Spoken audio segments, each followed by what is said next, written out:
வடிவேலு மதுரையில இருந்து வந்து சினிமாவில் நடிச்சு இன்னைக்கு இவ்வளோ ரசிகர்களை சம்பாரிச்சிருக்காரு அப்படின்னு நமக்கு தெரியும். பட் இவர் சினிமாவில் நடிக்கிறதுக்கு எப்படி வாய்ப்பு கிடைச்சது அப்படின்னு நமக்கு தெரியுமா? மதுரையில் ரொம்ப ஏழ்மையான குடும்பத்தில் கஷ்டப்பட்டு வளர்ந்த வடிவேலு ஒரு காலத்தில் சினிமாவில் கோடியில் சம்பாரிச்சுக்கிட்டு இருந்தாரு. அதுக்கு காரணம் ராஜ்கிரண் சார் தான். ராஜ்கிரண் சாரோட ரசிகர் மன்ற தலைவர் இளங்கோவோட கல்யாணத்துக்கு மதுரை வந்திருந்த ராஜ்கிரனுக்கு திரும்ப ரிட்டர்ன் ட்ரெயின் நைட்டு தான் அப்படின்றதுனால அவரை பார்த்துக்கிறதுக்கு கூட ஹெல்ப் எல்லாம் பண்றதுக்கு வடிவேலுவை இளங்கோ விட்டுட்டு போயிருக்காரு.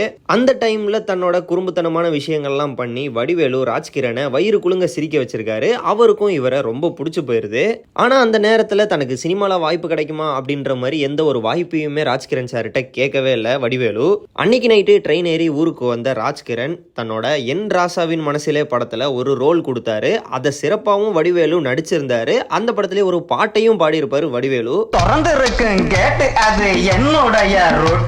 அதுக்கப்புறம் சினிமால பல படங்கள்ல நடிச்சோம். விஜயகாந்த் சாரோட உதவியாலையும் தமிழ் சினிமால வைகை புயல் அப்படின்ற ஒரு பேர் வந்து இந்த இடத்துல இப்ப இருக்காரு. என்னதான் அவரோட பர்சனல் லைஃப்ல அவர் பண்ண விஷயங்கள்லாம் வச்சு அவரை கலாச்சாரம் சினிமால ஒரு தரமான நடிகரா இருந்திருக்கிறாரு வடிவேலு. இவர் நடிச்சதுல எந்த ஒரு படம் உங்களுக்கு ரொம்ப பிடிக்கும் அப்படின்றத கமெண்ட்ல சொல்றீங்க. இந்த மாதிரி வீடியோஸ்லாம் பார்க்க நம்மளோட சேனலை சப்ஸ்கிரைப் பண்றீங்க.